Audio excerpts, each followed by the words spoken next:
قبر تنگ ہو جاتی ہے، اندھیرا ہو جاتا ہے اور انسان کو عذاب کا سامنا کرنا پڑتا ہے۔ یہی وجہ ہے کہ نبی پاک صلی اللہ تعالیٰ علیہ وسلم اکثر یہ دعا پڑھا کرتے تھے کہ اللہ مجھے قبر کے عذاب سے بچا۔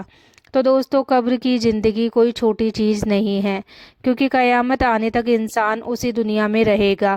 اور اب سب سے بڑا سوال یہ ہے کہ جب رمضان آتا ہے تو برزخ کی دنیا میں کیا ہوتا ہے؟ کیا قبر میں رہنے والے لوگوں کو رمضان کی رحمت محسوس ہوتی ہے؟ اور کیا سچ ہے؟ تو کچھ قبروں میں عذاب ہلکا ہو جاتا ہے۔ یہ سچائی سن کر شاید آپ کے رونگٹے کھڑے ہو جائیں۔ تو دوستو، اب ہم اس سوال پر آتے ہیں جو شاید آپ کے دل میں بھی ہے۔ جب رمضان آتا ہے تو برزخ میں رہنے والے لوگوں کے ساتھ کیا ہوتا ہے؟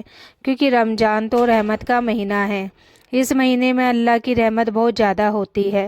حدیث میں آتا ہے کہ جب رمضان آتا ہے جنت کے دروازے کھول دیے جاتے ہیں، جہنم کے دروازے بند کر دیے جاتے ہیں اور شیطانوں کو قید کر دیا جاتا ہے۔ اب سوچئے، جب پوری دنیا میں عبادت کا ماحول ہوتا ہے، لوگ روزہ رکھتے ہیں، قرآن پڑھتے ہیں، دعا کرتے ہیں، تو کیا اس کا اثر برزخ کی دنیا تک نہیں پہنچتا؟ علماء بتاتے ہیں کہ جب کوئی انسان اپنے مرحوم رشتہ دار کے لیے دعا کرتا ہے، قرآن پڑھتا ہے یا صدقہ کرتا ہے تو اس کی روح کو سکون اور راحت ملتی ہے۔ اس لیے بہت سے لوگ رمضان میں خاص طور پر اپنے مرحوم لوگوں کے لیے قرآن پڑھتے ہیں اور دعا کرتے ہیں، کیونکہ یہ ثواب برزخ میں رہنے والی روحوں تک پہنچتا ہے۔ لیکن ایک بہت ضروری سچ بھی سمجھیے، قبر میں رہنے والے لوگ خود روزہ نہیں رکھ سکتے، کیونکہ روزہ صرف زندہ انسانوں پر فرض ہے۔ جب انسان مر جاتا ہے تو اس کے عمل کے دروازے بند ہو جاتے ہیں، اس لیے قبر میں رہنے والے لوگ صرف انتظار کرتے ہیں، قیامت کے دن کا انتظار۔ لیکن ایک بات اور ہے جو دل کو ہلا دیتی ہے۔ کچھ علماء کہتے ہیں کہ جب رمضان میں ان کے گھر والے عبادت کرتے ہیں، دعا کرتے ہیں اور ان کے لیے صدقہ کرتے ہیں تو ان کی روح خوش ہوتی ہے، جیسے کوئی کہہ رہا ہو، دیکھو میرے اپنے لوگ مجھے بھولے نہیں ہیں۔ اور سوچیے، اگر کوئی انسان اس دنیا سے چلا گیا ہو اور اس کے لیے کوئی دعا کرنے والا بھی نہ ہو تو اس کی حالت کیسی ہوگی؟ اس لیے نبی پاک نے ہمیں سکھایا ہے کہ اپنے مرحوم لوگوں کو کبھی مت بھولو، ان کے لیے دعا کرو، ان کے نام سے صدقہ کرو اور ان کے لیے قرآن پڑھو، کیونکہ یہ سب برزخ کی دنیا تک پہنچتا ہے۔ تو دوستو، یہ باتیں ہمیں ایک بہت بڑی سیکھ دیتی ہے۔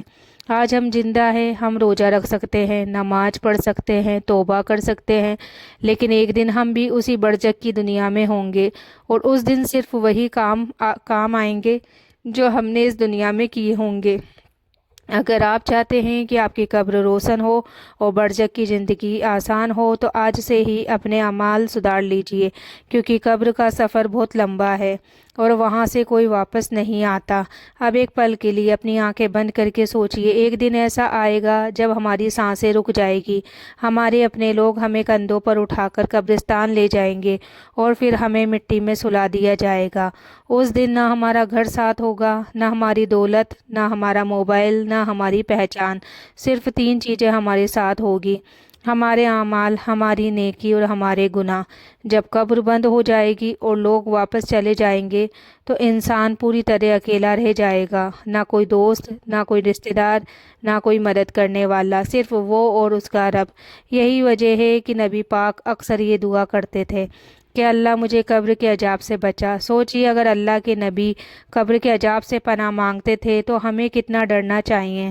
تو دوستو، رمضان کا مہینہ صرف روزہ رکھنے کا مہینہ نہیں ہے، یہ معافی کا مہینہ ہے۔ اس مہینے میں اگر کوئی انسان دل سے توبہ کر لے تو اللہ اس کے سالوں پرانے گناہ بھی معاف کر دیتا ہے۔ لیکن افسوس، آج سے بہت سے لوگ رمضان کو صرف کھانے پینے کا مہینہ بنا دیتے ہیں، دن میں روزہ رکھتے ہیں اور رات میں موبائل اور دنیاوی چیزوں میں لگ جاتے ہیں۔ لیکن یاد رکھیے، رمضان زندگی بدلنے کا موقع ہے۔ اگر اس مہینے میں بھی ہم نہیں بدلے تو شاید پھر کبھی موقع نہ ملے، کیونکہ سچائی یہ ہے، ہم نہیں جانتے اگلا رمضان ہمیں نصیب ہوگا یا نہیں۔ ہو سکتا ہے آج جو لوگ زندہ ہیں اگلے رمضان تک قبر میں ہو۔ اس لیے دوستو، اگر آپ چاہتے ہیں کہ آپ کی قبر روشن ہو اور برزخ کی زندگی آسان ہو تو آج سے ہی اپنے رب سے معافی مانگنا شروع کر دو، نماز کی پابندی کرو، روزہ رکھیے اور اپنے گناہوں سے توبہ کریے۔ اور ہمیشہ یاد رکھیے، قبر کا اندھیرا صرف وہی لوگ دور کر سکتے ہیں جو دنیا میں اللہ کے قریب رہے ہوں۔ اگر یہ بات آپ کے دل کو چھو گئی ہے تو کمنٹ میں ضرور لکھیے، اے اللہ ہمیں معاف کر دے۔